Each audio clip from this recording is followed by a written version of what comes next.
नमस्कार जी, उत्तर प्रदेश उत्तराखंड देख रहे हैं आप। आपके साथ मैं हूं दिव्या तिवारी। चलिए फटाफट अंदाज में रफ्तार से खबरें आपको दिखाते हैं।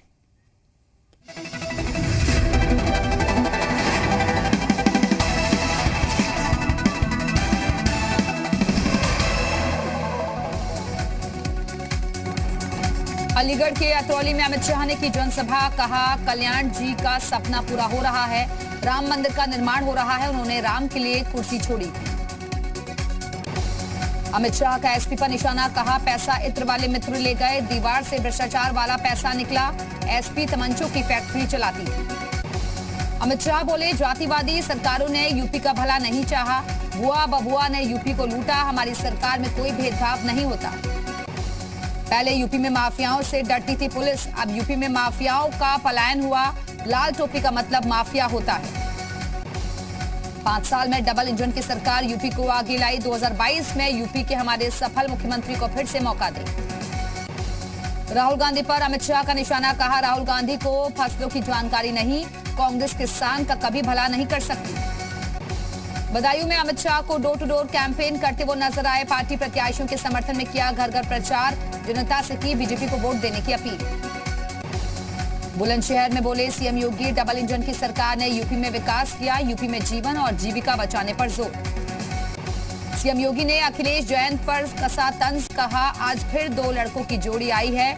2 लड़कों की इस जोड़ी को जनता ने पहले भी ठेंगा दिखाया था। सीएम योगी ने कहा, पिछली सरकार में तमंचे की चलती थी फैक्ट्री, अब यूपी में डिफेंस कॉरिडोर बन रहा है।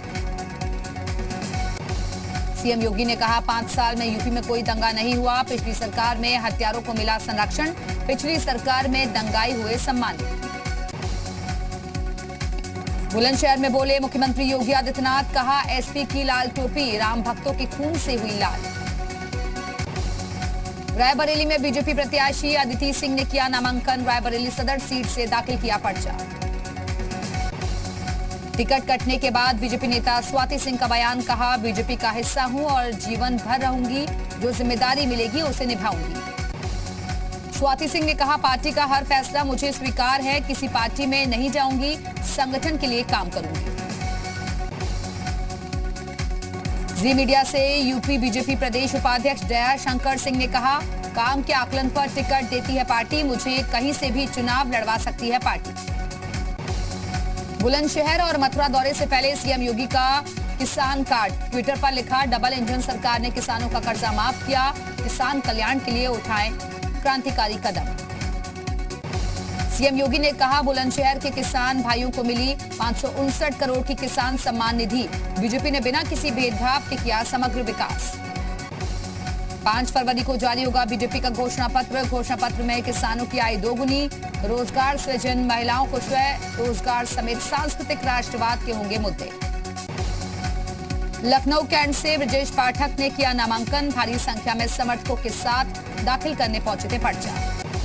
कानून मंत्री ब्रजेश पाठक ने नामांकन से पहले परिवार के साथ कालीबाड़ी मंदिर में किया दर्शन, जीत के लिए की कामना। बीजेपी में टिकट मिलने के बाद आगरा पहुंचे राजेश्वर सिंह। आगरा में अपनी मां का लिया आशीर्वाद। बीजेपी ने पोस्टर ट्वीट कर कैराना मुद्दे पर सपा सरकार पर बोला हमला। कैराना में हुए पलायन को लेकर निशाना साधा।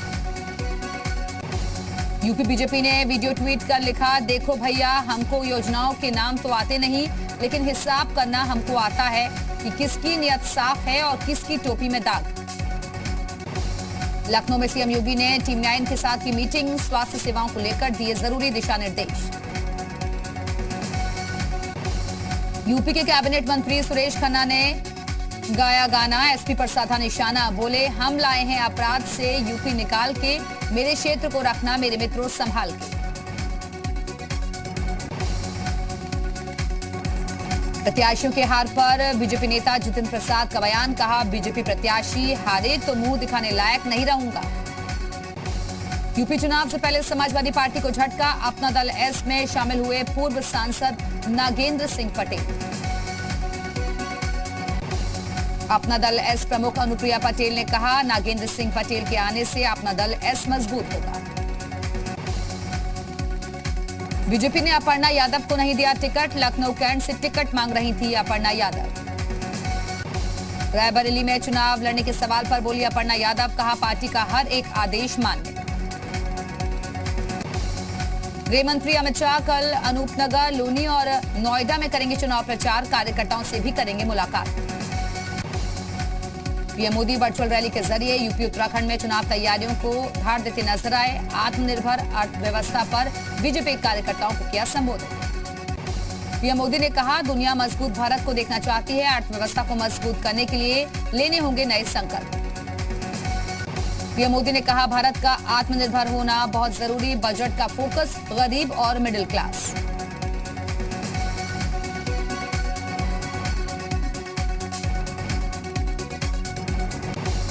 पीएम मोदी ने कहा, बजट से अर्थव्यवस्था को गति मिलेगी और आत्मनिर्भरता की नींव पर भारत बनेगा आधुनिक।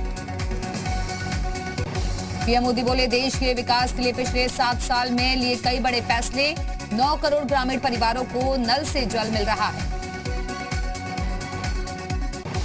बीजेपी के बजट संवाद कार्यक्रम में बोले जेपी नड्डा, गरीबों के कल्याण के लिए बजट, पीएम के नेतृत्व में तेजी से हो रहा विकास। चंदौली में पीएम मोदी का वर्चुअली सभा सुनने और देखने के लिए लगाई गई बड़ी एलईडी।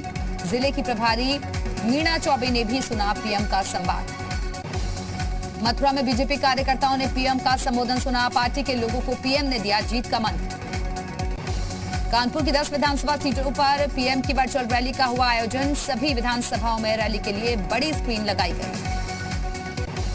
उन्नाव की सभी विधानसभाओं में कार्यकर्ताओं ने सुना पीएम मोदी का संवाद सुनने के बाद चुनाव प्रचार किया तेज। महाराजगंज के 5 विधानसभा क्षेत्रों में लोगों ने प्रधानमंत्री का वर्चुअल संवाद सुना। आत्मनिर्भर अर्थव्यवस्था पर बीजेपी कार्यकर्ताओं को पीएम ने किया संबोधन। शामली में अखिलेश और जयंत चौधरी की साझा प्रेस कॉन्फ्रेंस, कहा बीजेपी के खिलाफ यूपी की जनता में भारी नाराजगी। अखिलेश ने कहा, ये चुनाव भाईचारा बनाम भारतीय जनता पार्टी है। यूपी के लोग नकारात्मक राजनीति नहीं चाहते। अखिलेश यादव का बीजेपी पर निशाना, बजट से जनता में भारी नाराजगी। सस्ते हीरे से गरीबों का क्या वास्ता, क्या पिछले सारे बजट जहर थे। जयंत चौधरी ने कहा, यूपी में नहीं चलेगा जिन्ना, औरंगजेब और पाकिस्तान, यहां सिर्फ होगी गन्नाबाद की बात। पडरौना सीट से डरे स्वामी प्रसाद मौर्य, फाजिल नगर सीट से लड़ेंगे चुनाव। आरपीएन सिंह के बीजेपी में आने के बाद पडरौना सीट छोड़ी। लखनऊ में ब्राह्मण संगठनों ने की अखिलेश से मुलाकात। अखिलेश ने ब्राह्मण संगठनों से किए कई चुनावी वादे। ब्राह्मण वोटों को लुभाने के लिए अखिलेश का ऐलान, कहा सरकार बने पर संस्कृत शिक्षकों को सम्मान देंगे, मंदिर के पुजारियों को मानदेय देगी सपा।